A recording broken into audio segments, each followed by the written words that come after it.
Two for the medical part and the lower part. So on this kit here, again, the purpose of this bag is long term. So the first instrument that you'll see here, I don't know if you ever had a toothache, but it hurts. So basically here is quick instrument to do like field repair or work on your tooth if you would have to. So they're cheap stuff that you can buy like in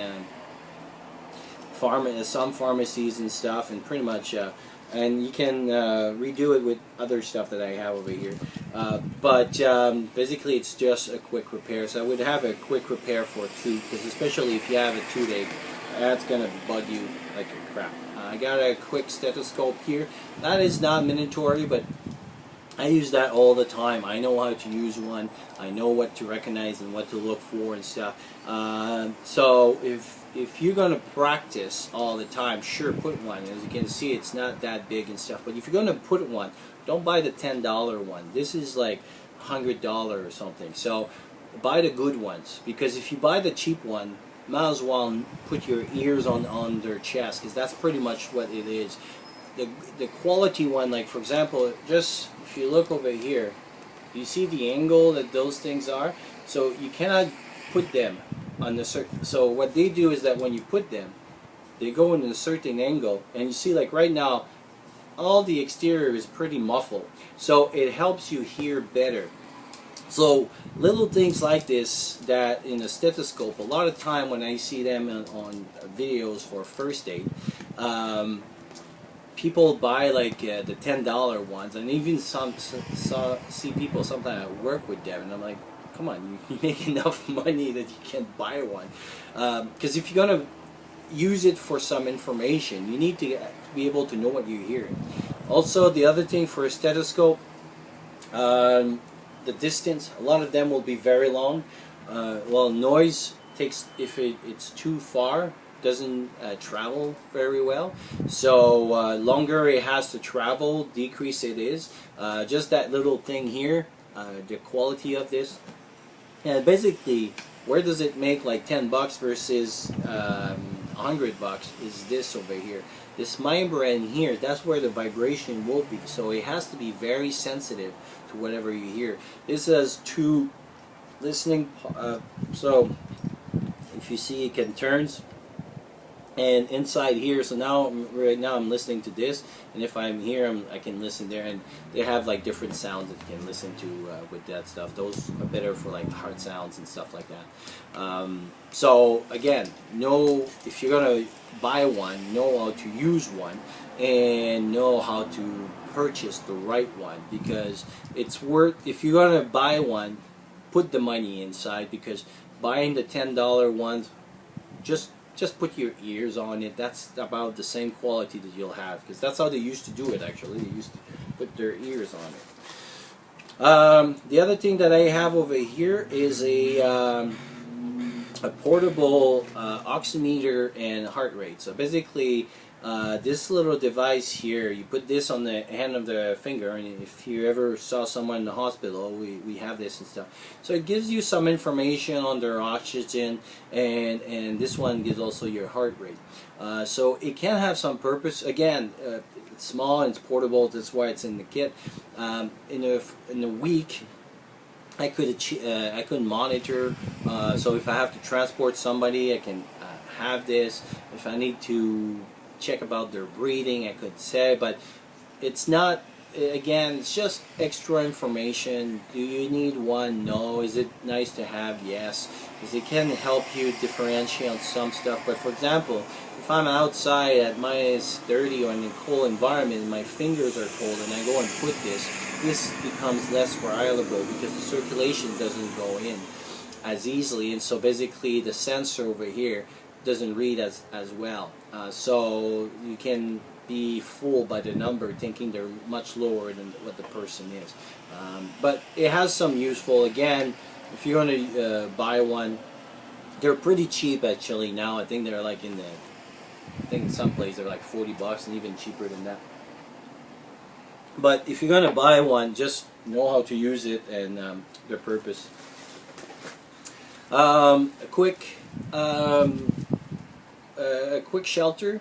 So it's a poncho and a blanket. And so, for example, if I would be while I'm getting stuff ready and everything, I could put someone quickly in this and protect them if it's raining and things. So if it's a bad trauma, so it doesn't take much space, but it could save a life, so might as well had it. So basically it's those dollar poncho and this. And also in past video you've seen that poncho can be used for decon as well, so that's a kind of a double purpose. So I could use the poncho if I have, for example, for a week I have to take care of someone that has like diarrhea or things like that, or infectious disease, then I could use the poncho as a mean of to remain clean for myself and with the glove. I also, actually, I'll put it together. I also put a mask in there, but this is a cotton mask. So again, I can re-clean the mask and can protect me. It's not N95, but it will protect me from some of the splash, and if I put that on the person too, if they have droplets. Airborne would be more for the N95, but most likely if you're bugging out, you're outside, so just the fresh air, because the things run. So if you have this on them, they cannot propagate to you. So even if it's not me wearing it, if the victim is wearing it, then they cannot propagate whatever they're spewing out. So it makes a very small, compact kit for decon. And part of this as well,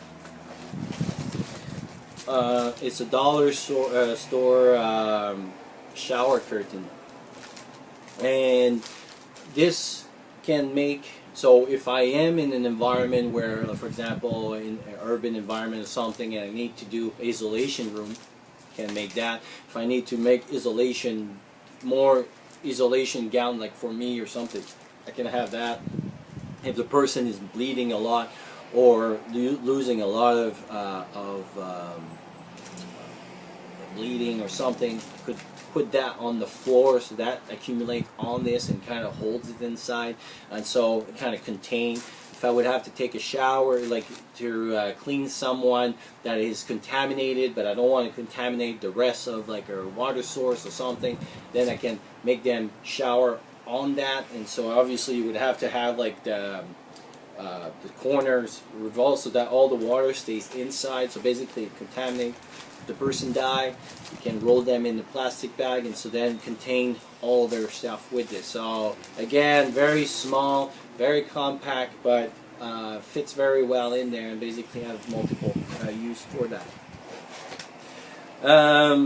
A few creams here. Usually I'm not a big believer in creams and stuff, like hydrocortisone creams and stuff, but if you're out in the for a week and things like that, and rash and stuff, that could come handy.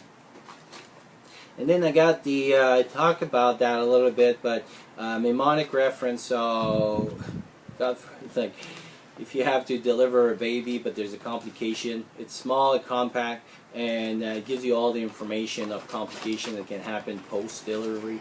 So that's why I put it in there in case that something happens on that. And on the same thing, but it can be used for different things. It's called an hemoglobin color scales. So basically what you do is you poke the finger of the person, you put one set of blood on one of those cartridge, and then there's a scale here. So you put your little device here, and you look at what color it is, and basically what it tells you what's their hemoglobin is. And so if I have someone that has like anemia, or they're weak, or I want to know like how much blood they lost and everything, I can tell that their hemoglobin is going down or something like that. So it can be a little bit useful for diagnostic, or to know how bad this person is. So for example, if I have someone that has a trauma and I'm suspecting that they have internal bleeding, and no matter what I'm doing for treatment, it's kind of going downhill, it can start talking, and we talk about that a little bit, but uh, going towards the palliative care. So instead of using all my good supplies now, I could probably scale down a little bit, because it looked like, look, we're not improving. So unless we find a camp, a FEMA camp, or something that I can bring this person that can get a transfusion or can have better care than what I'm giving right now, this person won't survive. Therefore, you don't waste your, it's not a waste, but you don't bring your supplies to this person that's going to die, and then if somebody else need help and stuff. So it's a very harsh decision to do, and I did a video on that, but it's called kind of palliative care inside the in a limited resource. So who gets the resource? So sometimes you have to hold off your good resource for somebody that may not lose. Doesn't mean that you're going to put them in a corner and let them die, but then you won't use like all their dressings or things like that. You may leave, or for example, instead of using your 21st century dressing, you may use those dressings and keep the good dressing in case somebody else gets injured. So then I got, we talk about that a little bit, the Foley, and I got the condom. So basically, if there's a bleed and stuff, I can do stuff with that.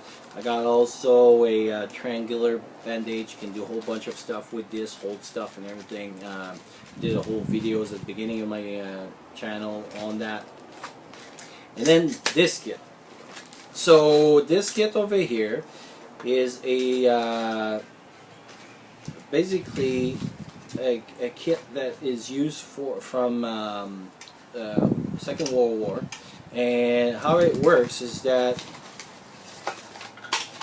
you put water in there, put this under a fire or something, and then you keep this a little bit elevated, and the water boils, creates vapors, and then from the vapors, because there's holes inside, it's sterilized by the heat all inside over here. And so if you have, like, for example, special papers like I have here, basically you can sterilize your instrument and keep them sterilized when they're in there.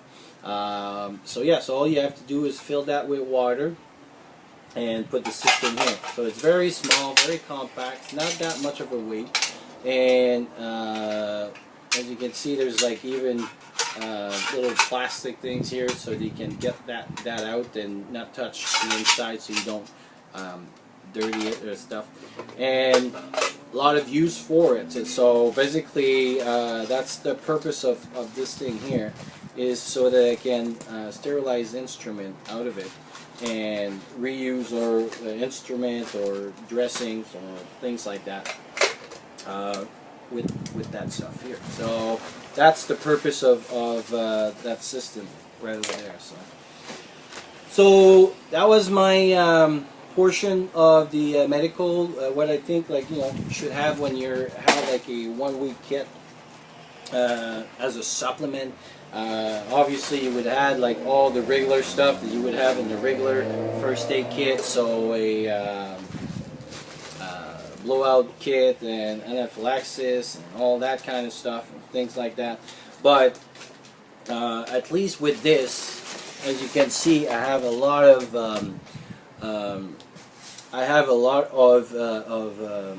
possibility, and I can extend a lot of my stuff. So for example, with the dressing, yeah, it says 1 week, but I can extend even extra because I can reproduce dressing because I got that little things for boiling and sterilizing instrument. So when you do a 1 week keep, that's what you have to start thinking about. How can I clean stuff and not just bring, for example, gauze. That's one of the problem with gauze, is that you bring the gauze, that's it. You know, like that's what you have there, and they get soaked very quickly, and that's it. Versus the 21st century dressing, you put the dressing on, it stays on for number of like for 6 or 7 days, and so basically it's a little bit longer term, and you don't have to change them regularly, so you don't need to have as much. So